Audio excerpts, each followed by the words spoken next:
కోర్టుతో పోయేదాన్ని గొడవ చేయడం very simple. Police said they have inform not to అంటే అది ఎక్కడ ఒకసారి నాకు వినిపించలేదు. Maybe it could be true, we don't know that. నేను లేదా పోలీస్ హ్యాండిల్ దట్ పార్ట్. నాకేమనిపించిందంటే they could have made adequate arrangements, no preparation. Situation మటుకు ఇట్ ఈస్ సాడ్. తప్పు స్టాఫ్ చెప్పుండాల్సి. ఆయన ఆలోచన ఎక్కడ కూర్చొని సినిమా చూస్తున్నారు, తెలియలేదు.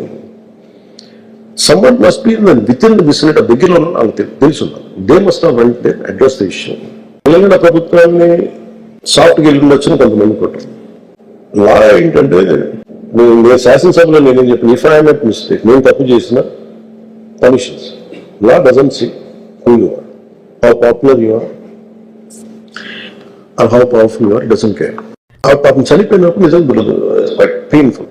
దీనికి ఏమి చేసి ఉండాల్సిందంటే కోర్టుతో పోయేది కొట్టాలంటే ముందే నెక్స్ట్ డే వాళ్ళ ఇంటికి వెళ్ళిపోయి హీరోకి కూడా తెలియకర్లా, అల్లు అర్జున్ గారు కూడా తెలియకర్లా, ఇంకెవరన్నా వెళ్ళి కూర్చొని మాట్లాడి తప్పు జరిగిపోయింది, మా ప్రేమ లేకుండా తప్పు జరిగిపోయింది, యూఆర్ సారీ, నా తప్పు లేదు, కానీ నేనున్న పరిస్థితులు నా ద్వారా జరిగింది కాబట్టి ఇది వాళ్ళ టీం ఇచ్చేసి ఉండాల్సింది.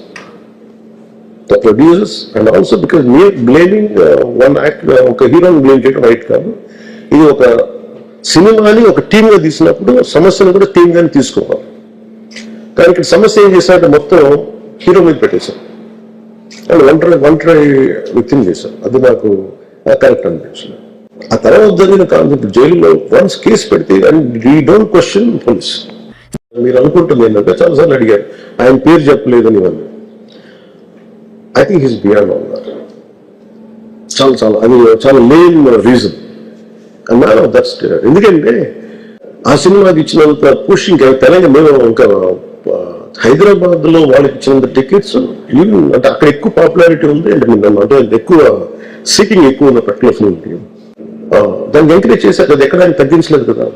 ఎప్పుడు తప్పు అనుకోవాలి అంటే తెలుగు హిస్టరీ పై తెలుగు ఫిల్మ్ ఇండస్ట్రీ ఈ పర్టికులర్ ఫిల్మ్కి బెనిఫిట్ షోస్ డబ్బులు ఇచ్చారు, దానికి డబ్బులు పెంచారు, gain lot of momentum of it.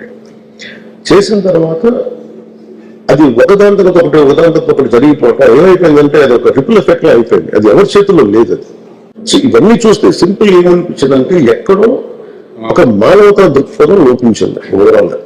కానీ కొంత అది ఏమైపోద్ది, ఆ producers, director, all of them should have taken work as a team rather than isolating Allu Arjun, which is not right. The team fault కూడా ఉండదు. They should have come together, they should have stood by their hero. అది చేస్తున్నాల్సింది. దానికి ఏం చేస్తున్నాల్సింది, గొడవ జరగకుండా ఉండాలంటే వెళ్ళిపోయి అందరూ including producers they should have, ఎవరైతే చనిపోయారో వాళ్ళ ఇంటికి వెళ్ళిపోయి సంతాపం చెప్పున్నాను ఫస్ట్. అది టీం చెప్పుకోవచ్చు కదా, వాళ్ళు చెప్పలేదు ఒకటి.